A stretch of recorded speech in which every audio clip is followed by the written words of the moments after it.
What's going on, everyone? Welcome back into the Dairyland Drive podcast. Collin, Mike, and Riley.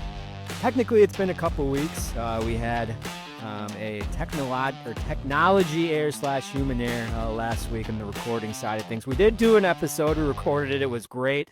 I think a lot of good content. Unfortunately, we couldn't understand anyone, so I'll take the full blame on that. But I triple checked, boys, before I hit record on this one just to make sure it was actually going. We're all good to go as of now, but yeah, I got some stuff to talk about. The dust has finally settled. The Packers season obviously over. The Bears season now officially over. So congratulations, Bear fans. You won one more game than the Packers in the postseason and made it to the divisional round. So you have that at least to hang your hat on. Congratulations on that. I'll give you like 2 claps for that. But boys, now that the season has been over for a couple weeks, we've watched some other divisional games. Been a lot of good football. Where are you at? Where are you at with the Packers? Have you officially turned the page? Frustration is over. Are you excited now of like what the offseason is going to bring, just with potentially some coaching staff changes, potentially some player changes, the draft, where we kind of at of this past season, and kind of looking ahead here? I'm still kind of unsure of what to think of the whole LaFleur situation. I wasn't against firing him after this year with the way the season ended. I don't know. I just don't know how to feel about like keeping him. Like, have we really reached our ceiling with him? If he's gonna stick around, like, I think he's by and large a good play caller, but for them to get over the hump, I feel like for him, I'd like to see him be better situationally, play calling wise, game management, timeout management wise. Um, I don't know. I'm still trying to grapple with my feelings about how I feel about it. And then like if they would have gone with the way of firing him, like who would they have brought in? I mean, I don't know. So I'm still trying to wrestle with that, but I've turned the page on the season. Just looking forward to these last 3 games of the season here, and then seeing whatever comes of this offseason should be interesting. Yeah, definitely a lot of questions going into the offseason. I think everybody that actually listens to this on a regular basis knows how I feel about LaFleur, so I don't need to continue on with my 20-week rant that I've been on about that. So just gonna accept that he's back. There's probably 4 weeks this year, not in a row, but 4 weeks throughout the entire season where I think Packers fans were probably on top of the world. Injuries sucked. Kind of like what Mike touched on, inconsistencies with just how he called games as a head coach and on the offensive side. So yeah, not a great year overall, but the talent's there. Like you can tell, like talent's there, both sides of the ball. They stay healthy if they just figure out what their identity is and figure out a few things this offseason, really. Yeah, focus on that O-line probably in that cornerback room, which we'll have plenty of weeks in the offseason to talk about, but those are huge question marks going forward. Like we'll talk about later in the episode, what's their coaching staff going to look like? We already have one, obviously, key departure. What else is going to happen? I don't know. I mean, I'm over it. I'm not like pissed off, upset, whatever, but obviously not a great year with how the expectations coming in week 1, trading for Micah Parsons, all that stuff.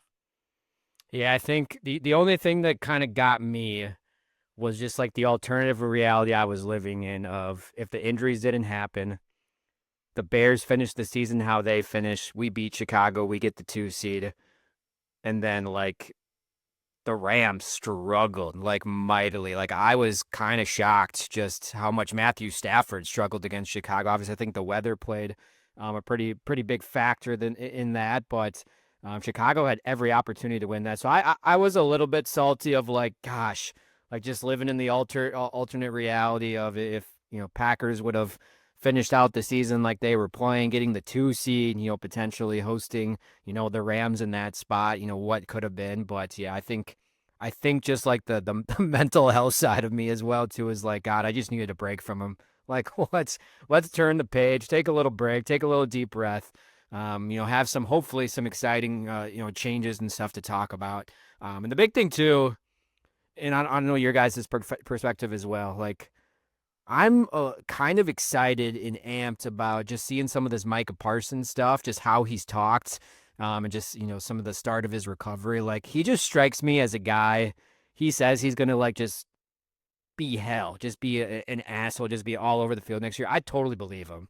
Like he just seems like a guy that's going to like work his ass off, and he's going to come back better than ever. And like whoever steps into the defensive coordinator kind of vacancy that we'll talk about in a little bit, like it's Micah Parsons, man. He's one of the top 3 to 5 defenders in the entire league. To have already a talent like that, and also someone who is just basically, I think, going to bring it and hopefully demand that from his teammates as well. Like I don't know, that kind of gets me excited just to kind of see some of that stuff. Obviously Tucker Kraft and whatnot, but yeah, let's talk a little bit about LaFleur.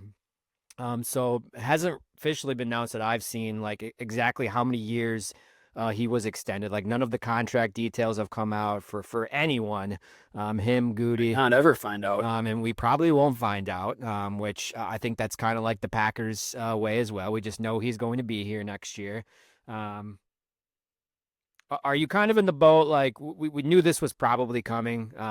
That was the most realistic option. Are you kind of in the boat? Like, okay, let's see how this plays out.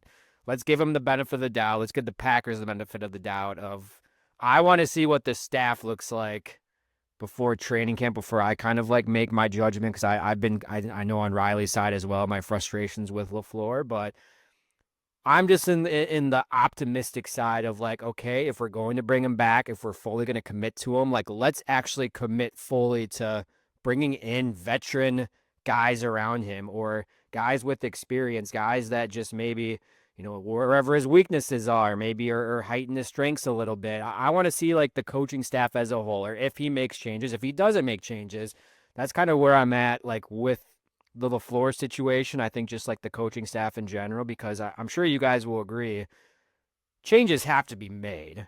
Like we're already going to see one big change, obviously on the defensive side of the ball, but I think in just all three facets of special teams, even on the offensive side, if it's not like the big coordinator positions, even some of those like position groups, like, last week in the failed episode, we talked about like Butkus on the offensive line. Like why is he still hired by the Packers? Like we need to make a change there. I know some other position groups as well, but is that where you're kind of at right now? Like we knew LaFleur potentially was coming back, or there was a very high chance. Are we still like pissed off? I know Riley's going to say yes, or is it like, okay, let's see how this plays out. Let's see like what the full staff looks like, because there has to be changes if this team is serious about, this being, their 2 to 3 year contention window to win a Super Bowl, right? Yeah, definitely in the wait and see kind of stage as far as his staff goes. Like you said, there has to be changes. I think particularly along the offensive line staff for sure. That group was just way too inconsistent this year, shuffling players around. Center is going to be an interesting spot to see what happens there this offseason, what they do about it. I mean, I've made my peace now with the fact that LaFleur's coming back. But I mean, I just mentioned it a little bit ago. I want him to be, if he's not going to be gone, I want him to be better at what he does. Like, if he's going to be the one calling the plays and managing the game, like, I don't know, you got to be better situationally, man. Like, that's what's killed him, particularly in the postseason the last however many, I mean, every time I think basically that they've been in the playoffs. So that's the biggest thing for me is, I mean, we've seen him that he has the talent, the smarts to get them to the playoffs, but I mean, you can't crumble under pressure like he has every postseason, essentially. Yeah, so like Collin said, like it is what it is. Like I obviously wanted him gone, but at the same time, we've kind of talked about this off. It's just like looking at Packers history, they tend to hire offensive minded coaches. So when you look at the pool of who's available this year, it's like, honestly, is there an offensive-minded guy that I would just say is straight up better than LaFleur? Probably not. So I don't know if we could get any better with what the Packers like to do. But yeah, changes need to be made, like you guys said. Like defense, we'll see what they do. Like when we'll talk about this later on, he's bringing in guys that have not been like defense. They've been defensive. Well, one guy's been a defensive coordinator in college, a couple of them, blah, blah, blah. But you could just see how what LaFleur was with Hafley this year. Like, he kind of didn't even pay attention on defense. There's so many TV shots. He'd be over there talking to Love, looking at his tablet or whatever. So as long as he continues that, and like he's gonna have to hire a veteran guy that has experience being a defensive coordinator, being maybe a former head coach at whatever level, so he can continue to do that and hopefully develop. Maybe I don't think any of us are real high in Stenovich because nobody really. I mean, he might be great, but we just have no idea what the fuck he does. Like nobody like game days in practice. Like, I go to practice every year. He just like I don't know what he's I can see him there. I don't know what he's actually doing. And like what Mike said, the O-line, like, I already had that figured out in my fucking head. But I don't want Butkus as the one to whatever. I think it's very clear what you got to do in the offensive line. It's like a free, full-on redo. Like I just throw it out there quick. Like Tyler Linderbaum, one of the best centers, Iowa guy, Midwest guy. Go fucking pay him. Have him be your center. You got Belton at right guard, rookie deal. Jordan Morgan's going to left tackle. You have 3 years of him on your rookie deal still. And then draft somebody at left guard. You have 3 rookie contracts and you're paying 2 guys. That's how the offensive line, that's what they need to do this offseason. It's very fucking clear cut. They won't do it, but whatever. And then there's obviously the defense just needs to get better. I don't know if I'm like really upset with any of the position coaches on defense. Like the corners, they suck, but like I don't know if I'd say like Ansley's fault. Like there's just not talent there. Like that's on Goody. That's Goody's biggest downfall right now is the cornerback room. Then I mean special teams. I don't know what the fuck's happening. So we'll see what LaFleur actually does, if he actually has the balls to try to reset everything. Or I mean, I would say probably he'll just run it back and obviously hire his DC. And if his DC has 1 or 2 guys he wants to bring with him, and then maybe a few changes on the offense. I don't know, but I don't really know if he'll do a full overhaul like he probably should. So we'll see. But like I said, like I'm over LaFleur, but at the same time, with what the Packers do, like there's nobody else like out there. Like there's not that Ben Johnson this year where I would have been like, yeah, fucking go get him. Like there's just nobody out there this year like that.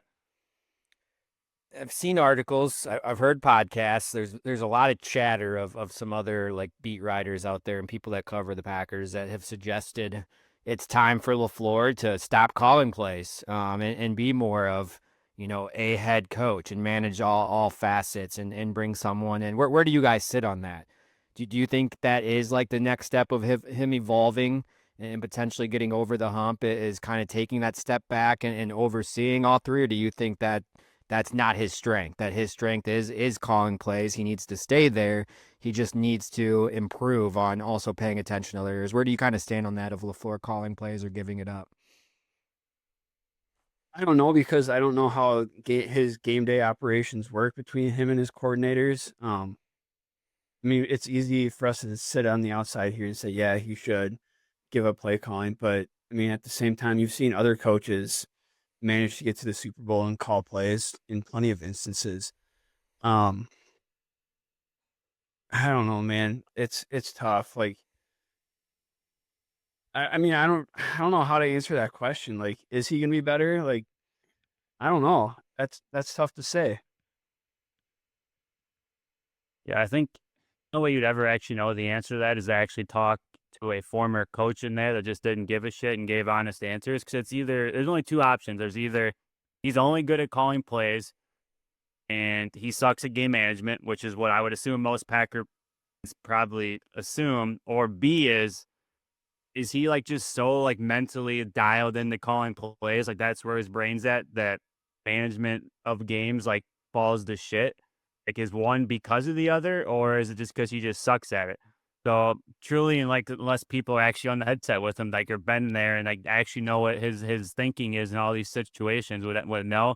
None of us are ever going to. So I mean, he's obviously a good offensive mind. He can scheme stuff up, but I definitely think there's times where him trying to manage games fucks him over calling plays, like losing to the Bears in the playoffs.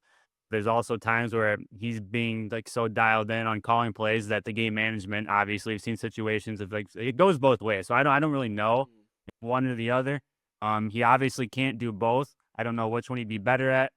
But yeah, I mean, I don't, he's not going to give that up. Like that's just not what he's going to do. Like it hasn't. He's never even like even entertained talking about like giving it up or like just it's just not going to happen. So I don't know the answer to that. I don't think anybody really does unless it's a former coach that's actually been there. So, but I don't see him doing that anytime soon.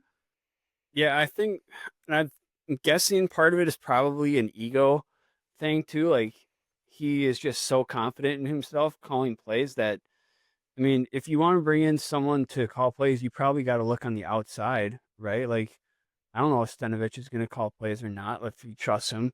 So then if you're going to hire someone from the outside, like he has to commit then to giving up play calling because that didn't turn out too well for, say, Detroit this year. Dan Campbell took over like halfway through the season and I think fired his offensive coordinator after 1 year. So, I mean, maybe it paying out, but he would have to commit to it. Otherwise, I mean, there's probably a good chance that it goes downhill, like if you don't bring in the right guy too.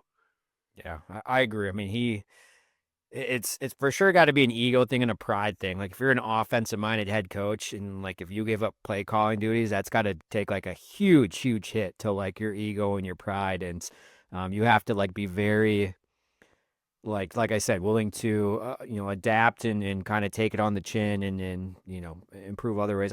We just don't know because we've never seen it, and we don't know what goes on in the offensive, plans, week to week, like who all has a voice. Is it literally just LaFleur telling them what they're doing? And maybe Jordan Love has a little bit of a voice and impact. Like what does Stenovich do? Does he help with the run game stuff? Like, it's a lot of questions out there, but I agree. I don't see him giving up play calling. Like you said, I think he's too confident in himself, to do it. And it's not like he is a terrible play caller. He just, we've mentioned, when the script stuff isn't working or the script stuff is done, it's those adjustments and whatnot that he kind of needs to work on. But we'll get to that later on this offseason when we kind of review and look ahead.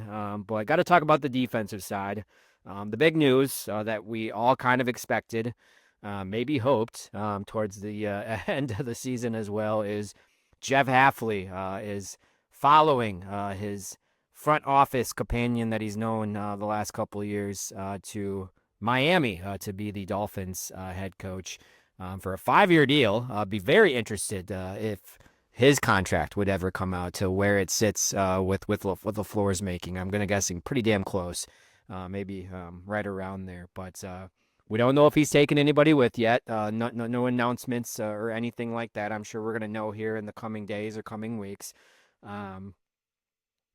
Where are we at with that? We knew it was going to happen. We had a lot of ups and downs with Hafley.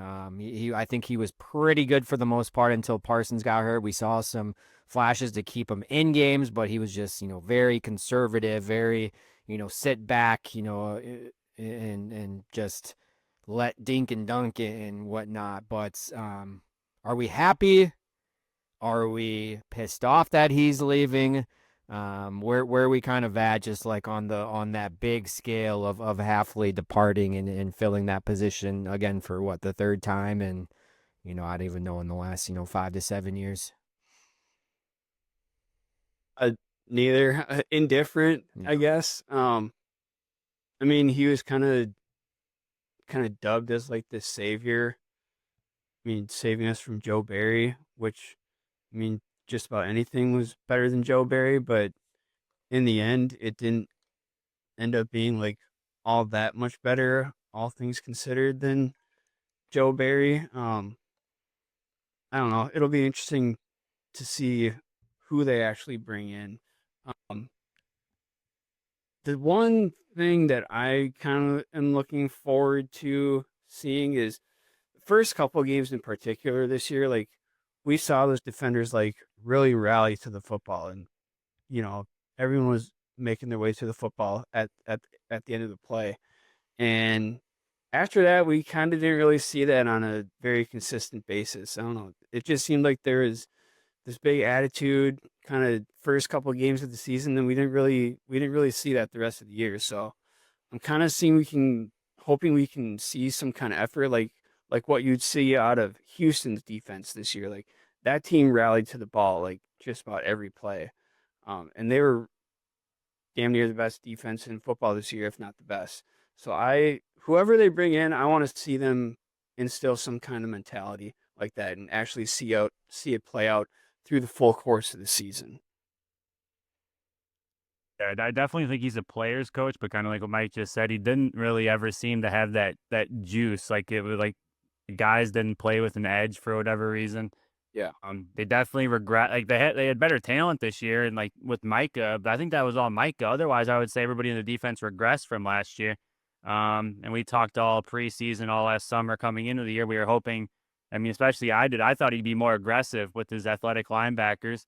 Like Adrian Cooper came on last year as a rookie. He was blitzing all the time, blah blah blah, getting sacks. And then this year, like I don't even remember him like blitzing ever, except for like maybe once or twice, on certain plays. So all the things I think we hoped for that he was going to expand on year two of his defense, like he just didn't do. I think it was all too simple. At the same time, like towards the end of the year, we just kept seeing the same mistakes on alignment and the run stuff. Um, Quay Walker owed his face. So he was dog shit the last 3 or 4 games of the year. And then obviously just the inconsistencies of Carrington Valentine and Nixon. And I'm not going to put that in half. They're just not very good. But like, geez, I don't know who else you throw out there. But there's just seemed like there was no accountability because they both sucked at certain moments and like they just stayed in there. There's obviously a million injuries in the secondary too, but yeah, we'll see what they have to do next. It just depends who they bring in. Like I said earlier, that it's got to be a veteran guy, or not a veteran guy, but a guy that has experience, that he can just run the defense. He can be almost the head coach while LaFleur is doing whatever, fucking with the offense, trying to make adjustments, blah blah blah. I'm obviously, and I'm on the side of I want somebody more aggressive. I mean, Hafley was a little bit more aggressive than Joe Barry, not much. Like the only difference was that Hafley had a little bit more talent, and he actually ran like different types of zones instead of Joe Barry just running fucking cover 3 every play like a dipshit. So that was cool. I guess we ran more different types of zones. But obviously got to get some, like I said, talent in that cornerback room so we can play man or do something like just to get some pressure, because besides Micah and if Devontae Wyatt's healthy, like nothing's changed. Nobody's healthy. All right.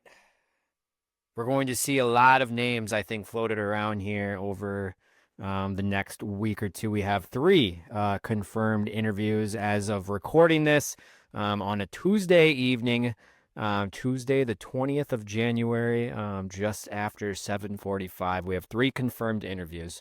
Those are Christian Parker, the Philadelphia Eagles pass game coordinator, also spent some time with the Denver Broncos as their defensive back coach.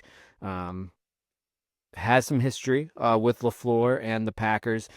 He interviewed in 2024, actually, for the DC coordinator and considered one of the up-and-coming stars on that side of the ball. Durante Jones, he is under the Brian Flores defensive coaching tree. He is the Minnesota Vikings pass game coordinator, defensive backs coach. That was announced that he will be interviewing. And then just today, Jonathan Gannon, the now fired coach of the Arizona Cardinals, he will be interviewing as well. So there are those 3.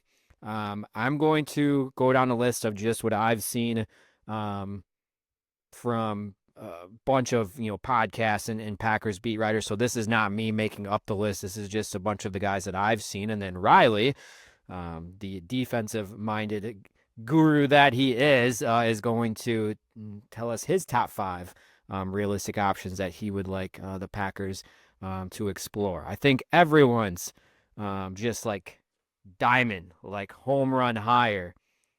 Brian Flores, believe it or not, he is a free agent, which is very rare. I know his contract has expired with the Vikings, so he is a free agent, can sign with whoever he wants. I know he'll get some head coaching looks, but potentially, on the defensive side as well. Some other ones, Chris Harris. He interviewed for defensive coordinator job back in 2021 when Mike Pettin was fired. That was when Joe Barry got the hire. We already mentioned Christian Parker, Durante Jones. DeMarcus Covington, I'm sure, is going to get an interview or get a look just with the internal hire side of things. Derek Ainsley is probably going to get a good look as well. Some other names. Denard Wilson, the Tennessee Titans defensive coordinator. He interviewed for the job back in 2024 as well. Jim Leonard. That's a name that I think a lot of Wisconsin people remember. The longtime Badgers defensive coordinator, interim head coach, was rumored to be the top choice way back in the day. Said he turned it down because I think he thought he was going to be the long-term head coach for the Badgers. That did not work out, but he is now with the Denver Broncos as the assistant head coach and pass game coordinator, and we know what that defense has done as well. A couple other names, Zach Orr, Baltimore Ravens defensive coordinator. Obviously, they just let go of Harbaugh, so he was a hot name back in 2024 as well. And then Raheem Morris, good friends of Matt LaFleur, who they've coached together at multiple spots. The old Atlanta Falcons head coach has ties to LaFleur as well. I know LaFleur made comments after he was let go by the Falcons, speaking pretty highly of him, but a lot of names in there, and some names we maybe haven't even gotten to yet. But Riley, I will turn it over to you. Some of those names or names that we didn't get to, in any particular order, if you want to go 5-1, the ball is in your court. Who are your top 5 realistic defensive options, coordinator options that you would like the Packers to look at and potentially bring in? So just to bring up the internal guys, you said Ainsley and DeMarcus Covington. Like, looking back at when Hackett left to go to the Broncos as the head coach, obviously they needed a new OC. There's a couple names floated out there, but LaFleur came out pretty quick, like within days, and just said we're promoting from within. So the fact that he hasn't done that tells me that probably not going to be one of these two guys. Could be Covington. I don't think Ainsley has a chance in hell. So I guess if you want to throw Covington out there, you could, but I don't think LaFleur is going to do that. I think he's going to try to get either somebody he really likes, a young guy, or one of these household names that we said. You brought up Durante Jones. He's the Vikings defensive back or pass game coordinator, blah, blah, blah. He's getting an interview. I don't think that's likely because I think Flores is gone, so I just don't think there's a chance in hell Minnesota's going to let him leave when that would probably be their next defensive coordinator up. Mike's brought this up before, how the Packers don't really pay assistant coaches. So like, the Vikings would pay him more, and he's already there. He knows the personnel. Like, it's not going to happen. I don't really want him anyways. I would say the main young guy you brought up, Christian Parker, just because he came up under LaFleur as a quality control guy. He's the sole like young guy that doesn't have that top end experience. I think that could actually get it. So he'd be the first guy on my list of 5. I don't know. I don't think anybody really knows. I mean, he's got a really good track record, obviously. Working with the Broncos, now going to the Eagles, and defensive backs, obviously, in both those teams are very, very good. So is it partially because of him, or is it just because those guys are dudes? I have none of us really know. So that's the sole young guy. I'd say number 2 is Jim Leonard, which really going like this, the Packers can't interview these guys. Like, half of these guys are still coaching, right, in playoff games. So like, they still a week away, 2 weeks away, like maybe, or 3 weeks away if one of these teams makes the Super Bowl. Because like their number 3 would be Durde or whatever, Arden Durde from the Seahawks. He doesn't call the defense, but he is their defensive coordinator. So I don't know how much he does or whatever, because whatever their head coach calls the defense, but that it's hard to ignore how that defense is playing up there. So those would be 2 guys there. And then 4 and 5, You obviously have Jonathan Gannon, which is the actually confirmed interview guy. He's got a lot of Jeff Hafley in him. Like, he's just a younger Jeff Hafley, kind of just the same weird, quirky. He's going to talk well, say some weird shit, but his the Eagles defense that year before he went to the Cardinals, they played. And then the last one, obviously, would just be Raheem Morris, just because of the friendship and the history. So I would tend to lean, if I was going to say like my top three, like my personal who I want, I think one of those five guys is going to get it.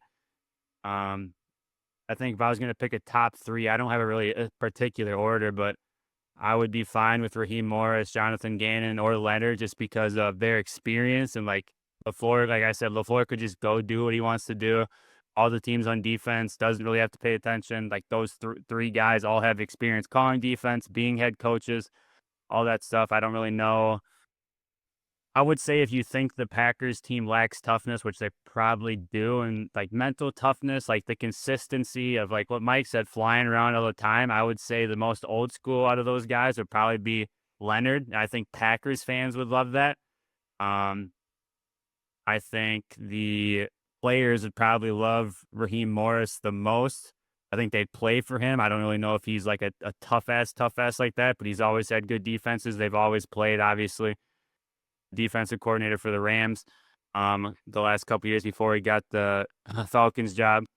And then, I mean, like I said, Gannon's Gannon. He's just like another version of Hafley. So if you just want to keep running it back with the same type of guy doing the same type of shit, that's kind of where you go, and you can just let him be and whatever. Those would be my top three. Like I said, I think I'm fine with any one of those three. But if you want to, I think the identity, the mentality, and make fans as happy as possible. If you're LaFleur, like you go probably get Jim Leonard, and hopefully he instills that like Midwest Wisconsin, like cold weather, like toughness, like hang hard all the time, just an old school type of guy, because that's not obviously who they've really been for a while now. So that's probably would be my favorite. I don't know if he even wants to be like.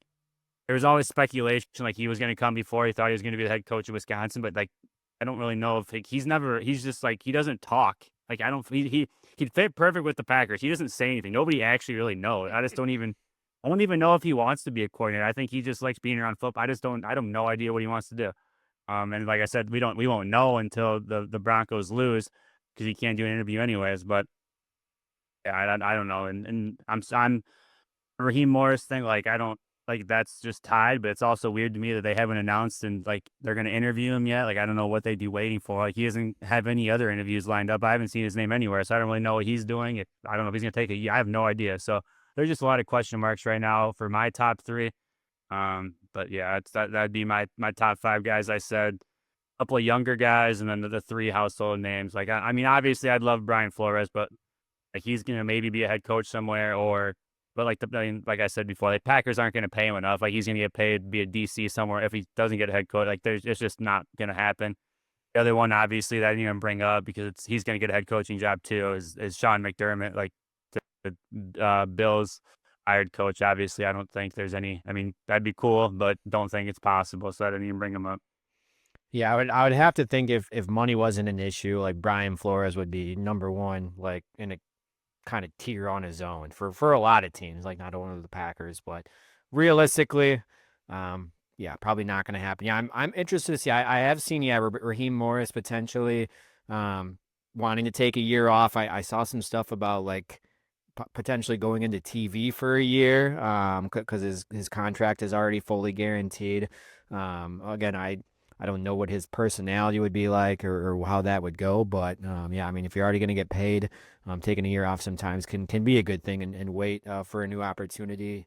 Yeah, I think Leonard's going to be fascinating because Vance Joseph, his name has been floated out there for potentially getting another shot at a head coach as well. If he were to get a head coach, would Leonard be the guy for the Broncos? And at this point, would Leonard prefer to stay with that defense and potentially be a coordinator, or would he want, potentially go with the Packers? I think that'd be interesting. Or would he go with wherever Vance Joseph would go and kind of be his defensive coordinator? So I think that'll kind of be interesting to see what happens to Vance Joseph. But yeah, Christian Parker have seen his name a lot. I think he already had an interview potentially, like maybe not in person, but they said he interviewed very well spoken, and just kind of had a plan and had a philosophy. So yeah, be interesting to see how this kind of plays out. And like I said, I'm sure there's going to be some more names added to the list. But Mike, any additional thoughts or anything that you heard Riley said that that struck you or anything before we move on?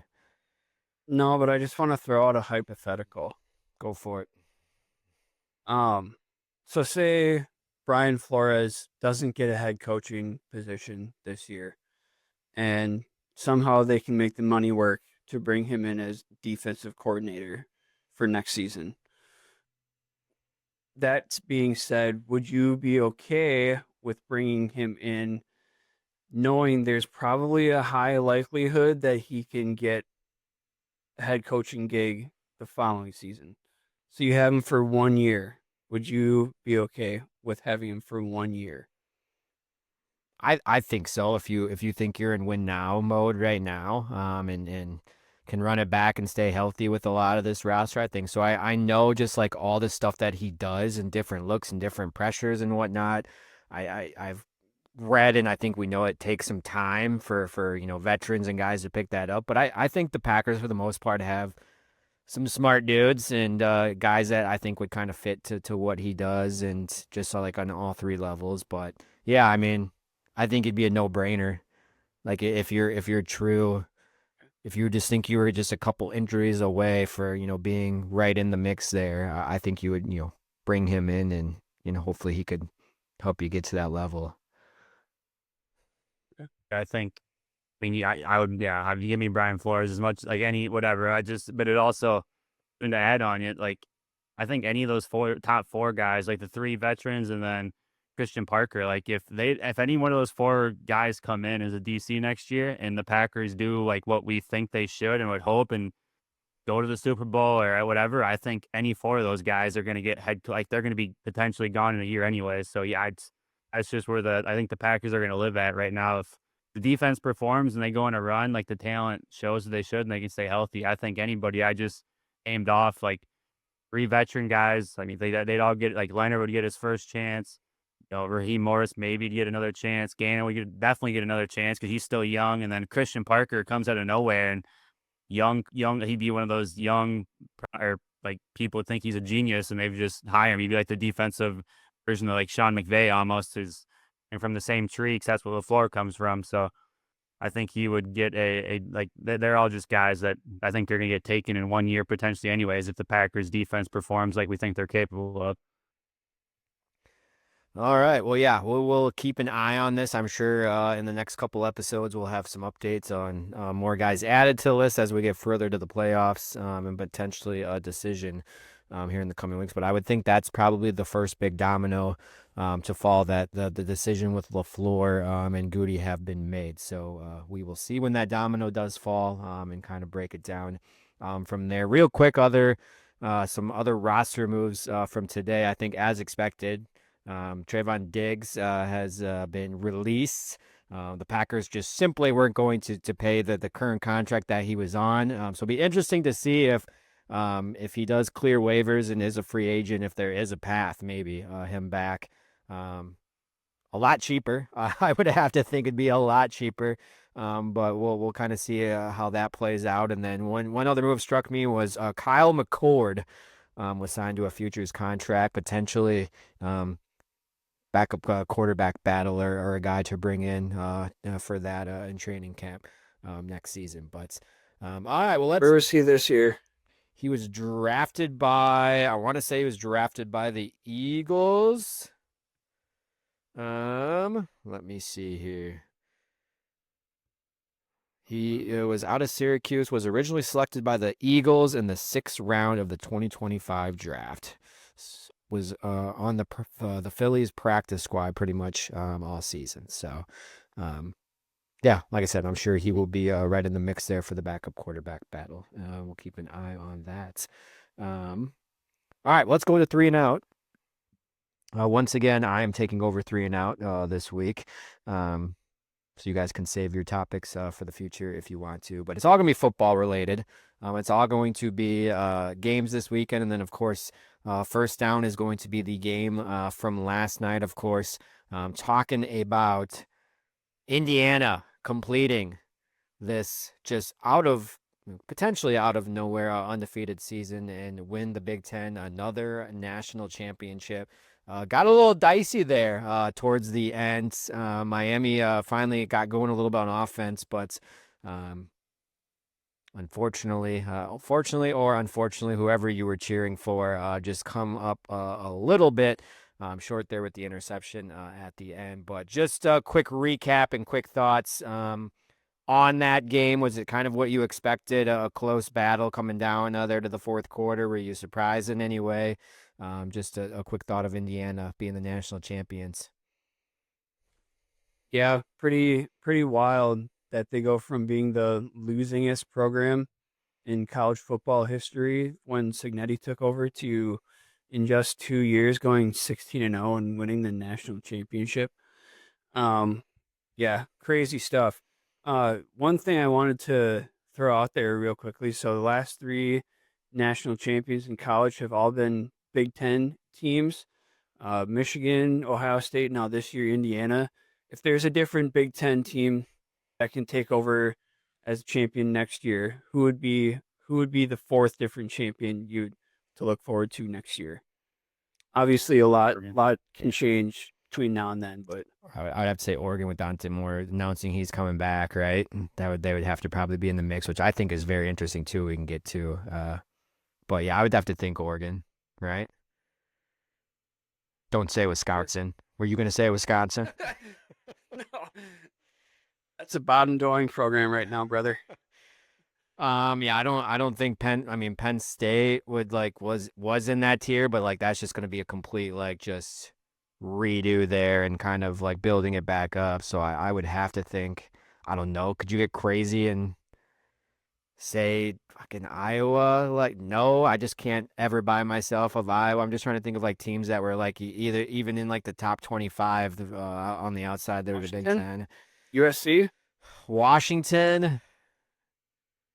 I can't see it either. I think they're still pretty far away. Yeah, USC maybe, but yeah, I mean Oregon's by far I think on its own tier and the closest, I would have to say. But how about real quick? They just mentioned that before we get to Riley. Or you finish your thought. How about Raiola from Nebraska transferring to Oregon? I'm assuming not knowing that Dante Moore was going to return, and then 5 days later he announces his surprise return, and Raiola, who's probably thought he was going to be the starter on one of the better Big Ten teams, is now going to be sitting backup for the rest of the season.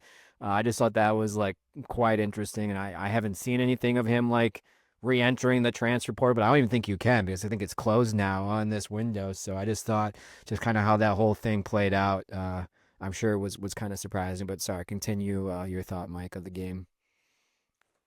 Oh no, I'm that's just the path that Dante Moore took when he went to Oregon. He sat behind Dylan Gabriel for a year, so it's not unprecedented for that program by any means. Yeah, I'm sure it'll work out for him. I think he probably just was in his head he was going to be the starter because everyone had Dante Moore going to the draft, being one of the top 2 quarterbacks, and then boom, he's back. So he'll be holding the clipboard and learning and making good money, I'm sure, still in the backup role. I've seen a little joke out there on Twitter and whatnot that he likes to pretty much copycat whatever Patrick Mahomes does. So the joke was now he's got to go tear his ACL just like Mahomes did too. Oh boy, yeah. We'll see how that plays out. I thought that was interesting, but okay, Riley, your thoughts? Yeah, I think it's probably one of the greatest turnarounds in sports history. I don't know what you could say is better. He called his shot, came in first interview, and if you think back to the basketball game, he said Purdue sucks, and he paused and he said so does Michigan and Ohio State. So kind of called his shot. So kind of crazy what he did. I think it could have been a bigger differential. I think Sig kind of felt out the game in the first half and realized Miami probably wasn't gonna be able to score just score with them to actually have to worry about making it a shootout. So I think he kind of took his foot off the gas and called the offense as aggressive as he needed to the rest of the game, which could have backfired, but he seems like he always knows what he's doing. Um, eh, Miami's defensive line is no fucking joke. They beat the shit out of Indiana up front. Mendoza has to feel like his body. He has to be just absolutely destroyed today. Like I don't even know if like walk or just getting pushed around in a wheelchair. That's what I would do. I don't know. He just got rolled so many times. But yeah, their receivers came out of nowhere. 3 studs. They have 2 running backs they can rotate through that run really hard, and their defense just doesn't fuck up. And when they do, like on that first long touchdown run, they fucked up and aligned like wrong the only time the entire game, and Miami scored. So I think that actually made it, like, to me, that made it just so much better because it's like, geez, that these guys are not talented enough to overcome them being fucking up. It just makes you like just see how much they just were always like in the right spots, doing the right thing, playing perfect technique. So really, really good coaching job. Yeah, I think Oregon's obviously the only other team that could do that next year. I think looking already at the sports books, it's Ohio State and Indiana are tied as co-favorites. Indiana has like a top 3 transfer portal class, so that they're just going to reload. They're obviously going to get more money thrown at them. Recruits are going to whatever. I think they're actually going to get a 5-star to commit here for this second cycle here in February that is leading that way. The first 5-star commit Indiana's like ever gotten in football. So Indiana's not going anywhere. Ohio State has the quarterback receiver combo back, so I don't know if Oregon can even beat one of them. But if I had to pick somebody to answer Mike's question, it would have to be Oregon. There's just nobody else in the Big Ten that can touch those 3. Penn State's kind of dead now for a while. Washington with their quarterback trying to leave, then they sued him, and now he's coming back. Like, that's got to be awkward. And I'm just never going to trust fucking Riley and USC, so I just don't really. Yeah, in Illinois and Iowa, they don't got those dudes. So I think it's going to be a 3 or 4.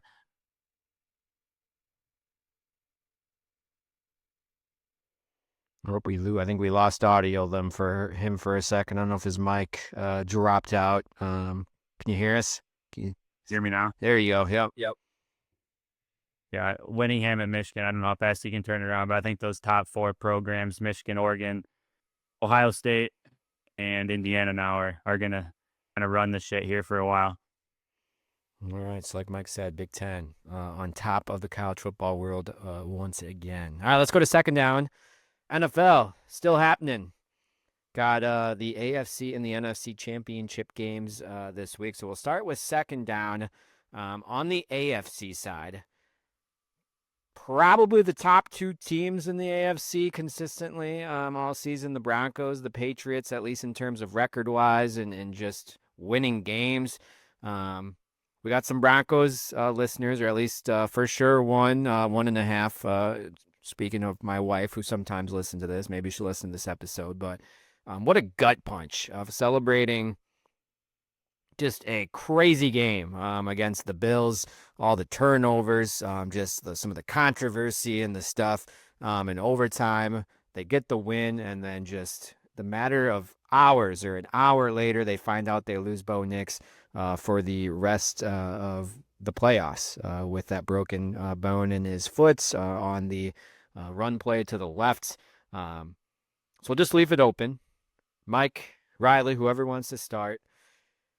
Do the Broncos have any shot with their defense and backup quarterback Jarrett Stidham to take down Drake May and this high-powered, I guess, passing offense? And let's not forget a top 5 defense as well. That's very good. What needs to happen for the Broncos to stay in this game and potentially get out of there for a win to make it to the Super Bowl? Or is it just absolutely no shot? Where do we sit on that?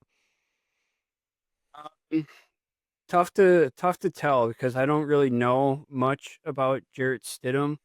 But that defense, like you said, is no joke. I actually reached out to a Bronco fan today, and I asked him how much of a drop-off is there between Nix and Stidham, and the reply I got was there is a significant drop-off for sure, but I still believe in Sean Payton. The defense and getting Dobbins back is huge, but the dude is capable. So I was trying to get an unbiased response from said Broncos fan because I was trying to make my pick with this Bronco Patriot game because I truly don't know like how this is going to go. Like I think it's closer probably than people think without Bo Nix. So I was trying to get a little bit of a read on what Stidham's going to be like. I don't know. I think their defense can keep them in it. Sean Payton, he'll have some stuff drawn up, I'm sure. So I think it'll probably be closer than people think. I'm guessing, and it being at home helps too. This one's really, it's their defense is so good. The Broncos' defense is so good. It's like you got to say they always have a chance, and I think like Mike just brought it up. Whatever Broncos fan you talk to, like getting J.K. Dobbins back is huge because the other two running backs, like they're just not those banging type of guys. So I don't know how healthy Dobbins actually is. Healthy enough, obviously, see how long he can last or how long he can go, how the shape he's in. Because they got to be able to run the ball to try to control the clock at all. And I get everybody in ESPN and NFL Network and all these Broncos fans are trying to say all this stuff about Stidham and like hype him up, and maybe they're trying to talk themselves into like he's not going to win you the fucking game. I don't know why they're acting like, yeah, I trust Sean Payton. Like Stidham's not going to throw a ball farther than 10 yards. Like he's not going to win the game. He could lose him the game. He's not going to win him the game. Like that's Sean Payton is going to fucking chop his hands off if he tries to throw a farther than 10 yards. Yeah, I think, and then Sean Payton knows like they need Dobbins. They need to be a guy. Like, that was why Knicks ran so much last week because he knows his running back. They don't have a run game. Like those running backs, RJ Harvey has not gotten better. He's more of just a third down back. He's just not that guy. So they need a banger. That's why they're running Knicks so much because he had to make all the plays for him. I don't know. I just don't know what this. We'll see. He'll come up with plans and there's stuff they can do. And I would say if it was pretty much any other team, like they'd come in very confident, obviously, because like we're playing Jared Stidham in an AFC Championship game.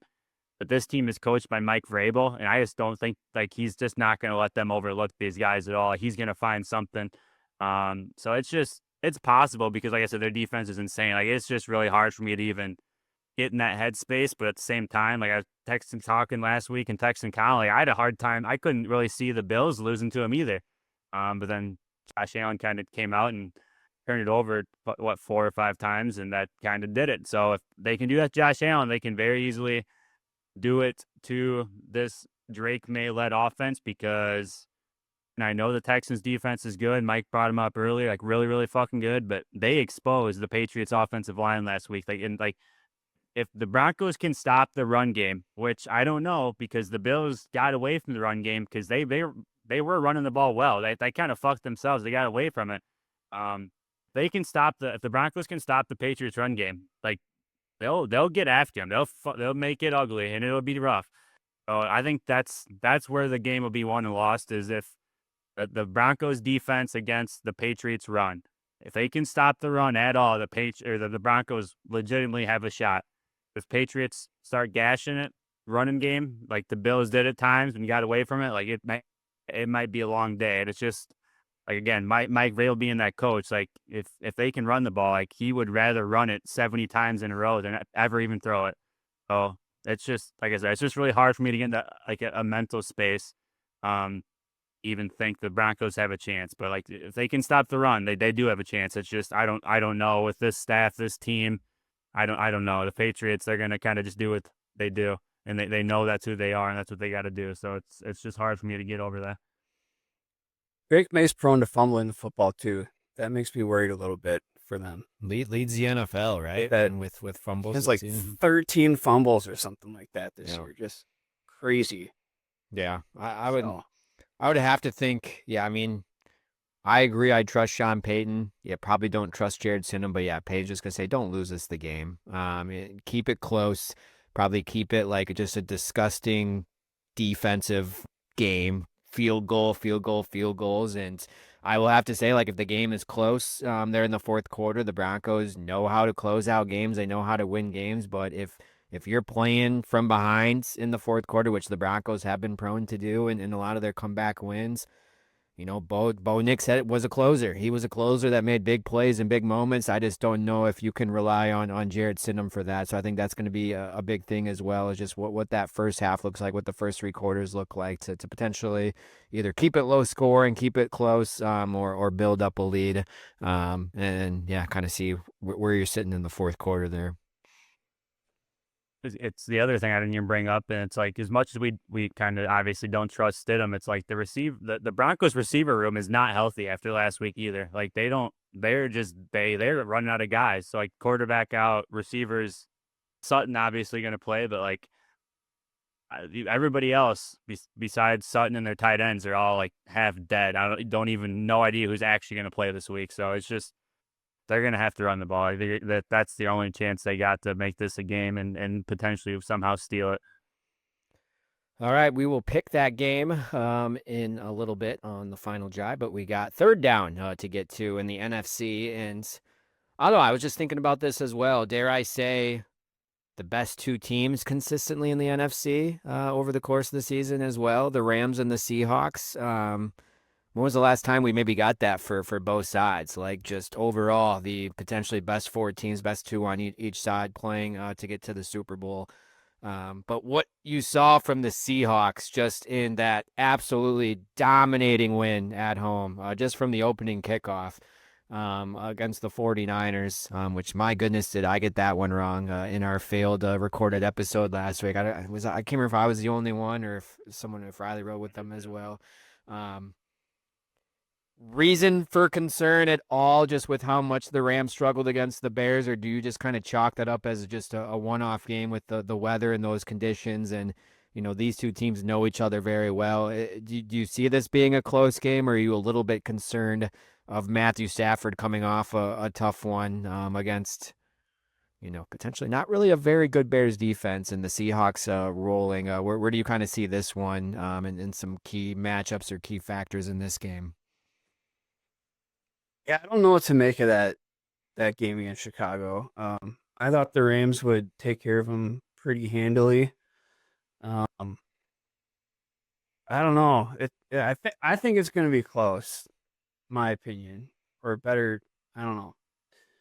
I still like the Rams. I think they have a lot of talent that they can keep up with the Seahawks, even as good as they are on both sides of the ball. Special teams could be interesting though. We know I almost call them St. Louis. Los Angeles has struggled in that area this year, firing their special teams coordinator, and we saw the Seahawks run back the opening kickoff last week with Rashid Shaheed. He is an absolute weapon back there. So could be special teams making the difference. We'll see. It could be interesting. Yeah, I think the Rams can keep it close. I think the weather definitely played a role in that. I think they just have enough weapons and offense to score, but at the same time, like, for the Seahawks are like the Bears defense on steroids times 6, like with how they played. And like, the Bears kind of just said, F it, played man, and we're very aggressive the entire game. That's how the Seahawks played too. So it does not look bright, but I mean, I trust Sean McVay to look back at that, figure it out. And I think, like I said, weather played a huge role. So yeah, I don't know. It's just, if the Rams can keep it close, I think they can. It's just like, I think we've talked about this multiple times. It's like, I still don't know about Sam Darnold. Like, I just don't I don't know. I don't know what I don't know in these moments. We haven't seen it. He played fine last week, but it didn't really fucking matter. Charbonnet tore his ACL. That is a huge, just absolutely massive loss for the Seahawks. I don't know who their second back's going to be, but Kenneth Walker can't run as hard as he does the entire game. He won't survive. So like, they're going to have to do something there, bring in a second guy, or maybe they'll put in place for, like, kind of Mike just brought him up. Maybe we'll see Rashid Shaheed playing running back this week, on some weird stuff. I have no idea. But they got to adjust that. So Rams hopefully can keep it close, and we'll see what Sam Darnold's got. I think that's the question mark I got. I think obviously the Seahawks are the better overall team. But if it's close coming down to the wire, what are the Seahawks? We don't really know, I don't think, yet. And real quick, just rewinding back to the Rams-Bears game. 1, Devontae just being Devontae. Like, what a freaking catch on the sidelines and in a big moment, dragging the 2 feet just in a pivotal matchup. And then, I don't know, maybe I'm just like salty just with like still losing to the Bears, but like, I'm so sick of like, yes, Caleb Williams makes awesome plays sometimes, like in big moments, but like, goddamn, does those big plays overshadow of like how he was not very good that entire game? Like 50, almost below a 50% completion percentage, 2 costly interceptions, and then the huge play on 4th down that obviously got him to overtime just overshadows them. Of like, let's pump the brakes a little bit on like this dude's going to be like a superstar and stuff. Like, I get it. He's fun to watch. He runs around. He makes like those huge highlight plays, but like consistently, like the Bears struggled offensively like quite a bit of the night. They've struggled quite a bit these last few weeks in like key moments. So let's slow down a little bit. I don't know. Like I said, maybe I'm salty, but that's just kind of like my takeaway. Like, Jesus. No, I've can't. He's a freak. He's a stud. He's really good, but he just does dumb shit sometimes. Like I think that's, and I obviously I live in Illinois, and like at school I kind of said that. I said that to a million people today. It's like, you guys, you're like, he is what he is. He's gonna make sweet plays, but like he also lost them. Like he lost him the game. Like that last interception, like he fucking misread that like so bad. Like Odunze was what any one of us three could have fucking punted the ball to Odunze for a game-winning touchdown. Like he just read it fucking terribly wrong. Like it is what it is. So like that way, and then he just goes out the next day. He's at a fucking Blackhawks hockey game. Like, fuck, dude. If I watched that film back and watched how open Roma Dunze and realized I fucked that up, there's no chance in hell you're seeing me in public for at least 2 to 3 weeks. Like, I would be so like pissed off. So especially like hot out. So like, yeah, that. So like, I mean, he's living it up. He's the king right now because it's the Bears. They've sucked obviously, but like that doesn't sit well with me. But he's also like the kind of Collin said, the talent he has, like he's also that fucking guy that can just go out there and beat anybody. But at the same time, like he's also the guy that can throw fucking 5 interceptions in the most important game of the fucking season, and you just have no idea. Yeah, I feel like people say that Jordan Love's got some Brett Favre in him. Holy shit, does Caleb Williams have some Brett Favre in him? Like some spectacular throws, but some, oh my God, like what are you doing, dude? What are you throwing? Going back to that 4th and whatever play for the touchdown. Have either of you seen Breaking Bad? Mm-hmm. Seen Breaking Bad? Yeah. Remember when Jesse Pinkman was like, he can't keep getting away with this?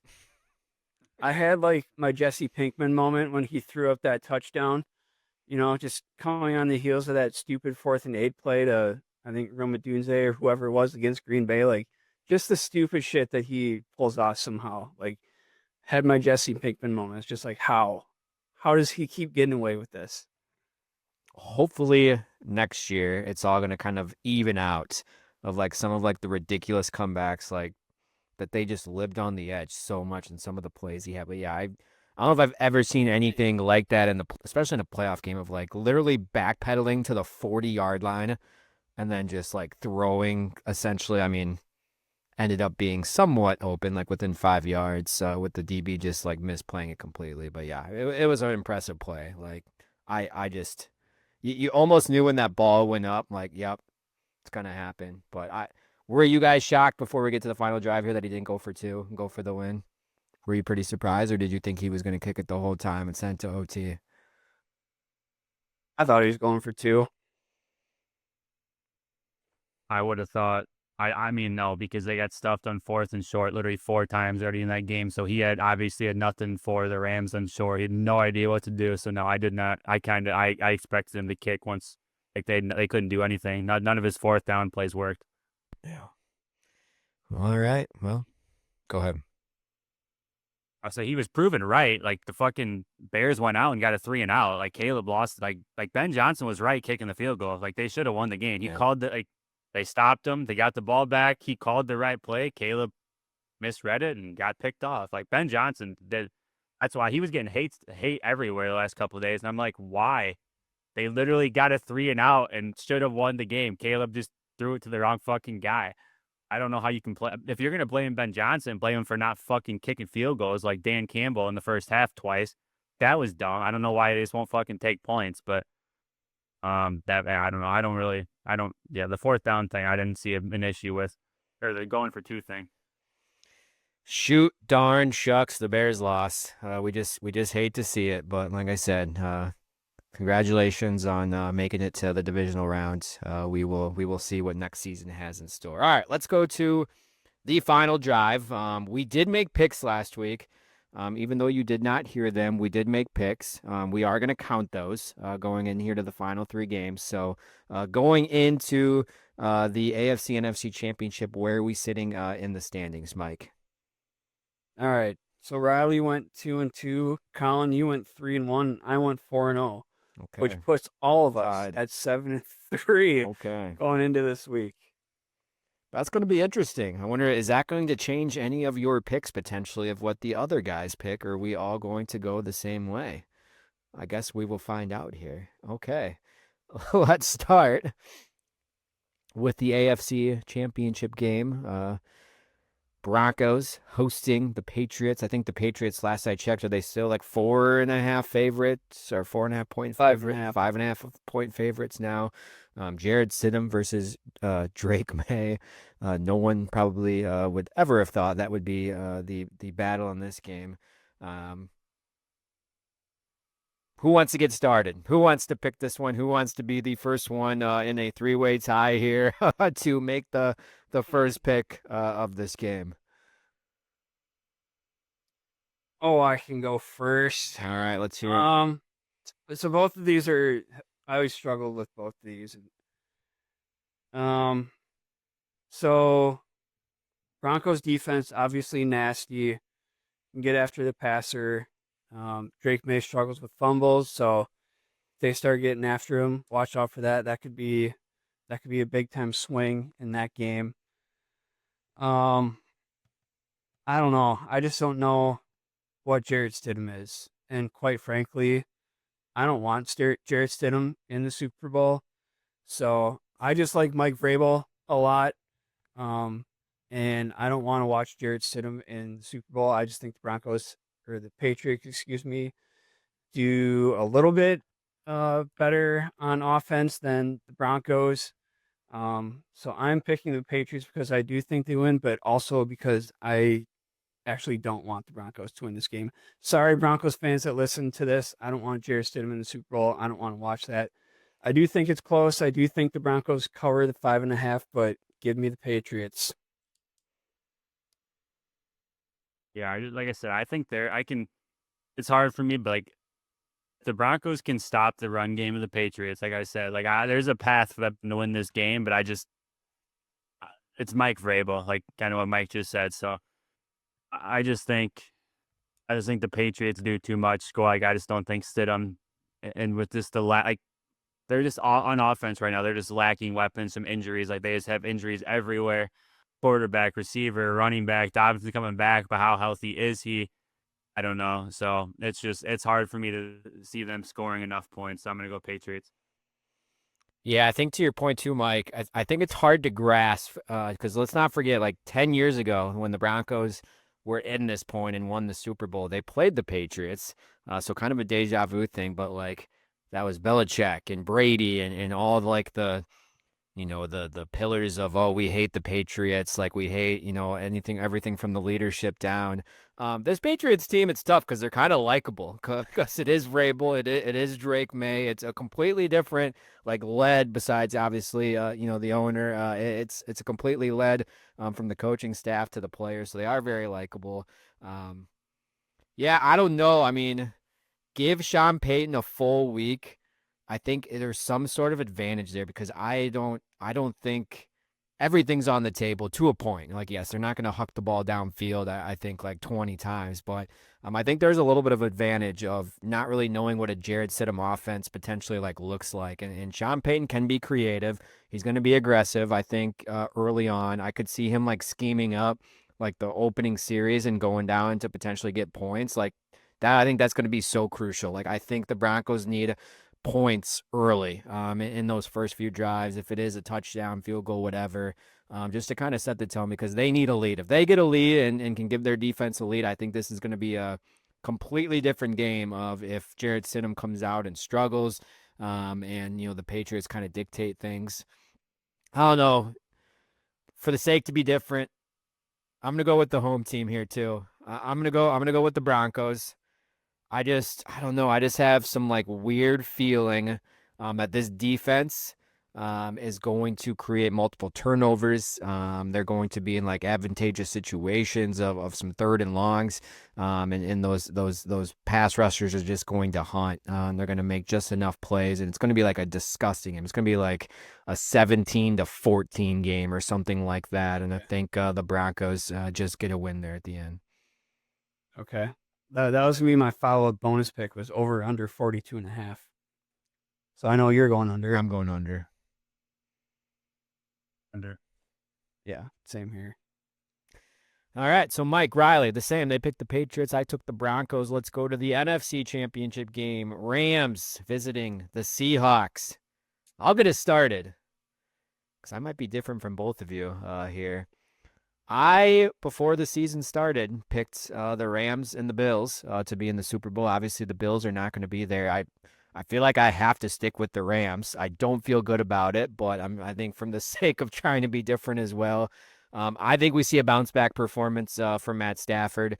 Yeah, I think just like Puka Nacua and Devontae and Kyren Williams and just this offense, they're ready to go. I think Sean McVay has a good game plan and is super aggressive and maybe scores a couple early touchdowns. And I think this Rams defense is forgotten about it as well too. Like yes, the Bears struggled, but they made some plays on that side of the ball as well, and they got guys like on all levels, especially some of those pass rushers up there with Verse and whatnot. But yeah, it's tough to pick against the Seahawks just with how they looked. But like Riley mentioned, I think the Charbonnet injury is going to be massive because they want to run the ball. Like that's everything goes off the run with the Seahawks. They want to run, and go play action off of that. Maybe we'll see our first like shit Sam Darnold game here, and he struggles and makes a couple turnovers. I think it's close, late, and the thicker kicker gets whatever his nickname is, gets a game-winning field goal there at the end, and the Rams win by 3. Yep. So I'm taking the Rams here as well. I do think we're gonna have different good as here. Holy cow, we might. As good as Seattle's defense is, I think the Rams can definitely keep up with them on offense. I think I keep wanting to call them St. Louis. Los Angeles, their defense can do enough to hold down Seattle's offense, even with how many weapons they have. Like you said, missing Charbonnet is going to be big. Special teams, I still think is going to be interesting in the return game for Seattle. See if the Rams can hold up on that end. That could be big. But don't forget, the last time these two teams played in Seattle, it took the Seahawks a 16-point comeback to come back and win in overtime. I just trust Matt Stafford a little bit more than Sam Darnold, even though he's banged up right now. Let's see Devontae in that Super Bowl. So give me the Rams over the Seahawks. Yeah, for what Mike just said, I want to see Devontae get a Super Bowl and a Super Bowl, whatever, all the above. I was gonna go Rams, but I guess I'll be different. And like I was gonna pick Rams solely for that reason. Like I think that the Seahawks are a better team. Like I'm obviously a defensive guy, and like their defense is fucking like a bunch of aliens. They're gonna come out with their hair on fire. Yeah, it's tough for me because I don't trust Sam Darnold. I don't know who their second running back's going to be. I don't know, but their defense is incredible. And like I said, just to be different, so I didn't have a feeling either way. Like I literally was going to pick the Rams because of Devontae. I'll go Seahawks though, just because of that defense. Witherspoon, Illinois guy, might fucking take somebody's head off and get kicked out, but it'll look cool when he does it. All right, I love it. That's 3 different combos. Picks of winning. So, and watch it be none of them. Watch it be none of them. Yep, that would be funny. Okay. Well, we'll see what happens, but there will be a shakeup in the standings. I think one way or the other, potentially. Yeah, there had. Well, I guess we all could go 1-1, right? I think there is a realistic outcome for that. So, yeah, I guess we'll see what happens after this weekend. But all right, any final thoughts before we get out of here? I know we had some comments on the episode from a couple weeks ago. We're not going to revisit that. I'm just going to say thank you, Sam. Thank you, Max. Thank you, Lucas, for your comments on whatever the last couple episodes. Keep commenting. Lucas, we talked about the Broncos a little bit here. Let's hear your thoughts going into the game. Shoot a comment down there, and then I'm sure Sam is licking his chops about Indiana to jump in on that conversation. And yeah, let's hear about what we think of LaFleur, the defensive coordinator search. Who would be your top candidate? Yeah, just keep shooting some comments and make sure to also give us those 5-star reviews. But any final thoughts across the sports world before we get out of here? I'm kind of looking forward to the Winter Olympics so I can watch USA hockey, but we're still a few weeks away from that. So we'll get to that when we get to that. Payback on the mind. And they're pretty much running it back with like the same squad too as Four Nations. So I'm sure there's going to be a lot of pissed off guys in that locker room that are going to be headhunting and over under in fights. What do we have there when they do eventually match up with Canada? Yeah, seeing those commercials with John Hamm talking to those guys in the locker room and talking about like getting payback or whatever. Yeah. Let's go. Yeah, it's gonna be a physical. It's gonna be a physical battle. I'm all for it as well. So, all right. Well, everyone, thanks for tuning in to the Dairyland Drive podcast. We got a lot of fun stuff coming up over the next several weeks and episodes as we dig a little deeper into the Packers this past season and look ahead to the offseason. But as always, Collin, Mike, and Riley, thanks for listening. We will see you next episode. Go Pack, go.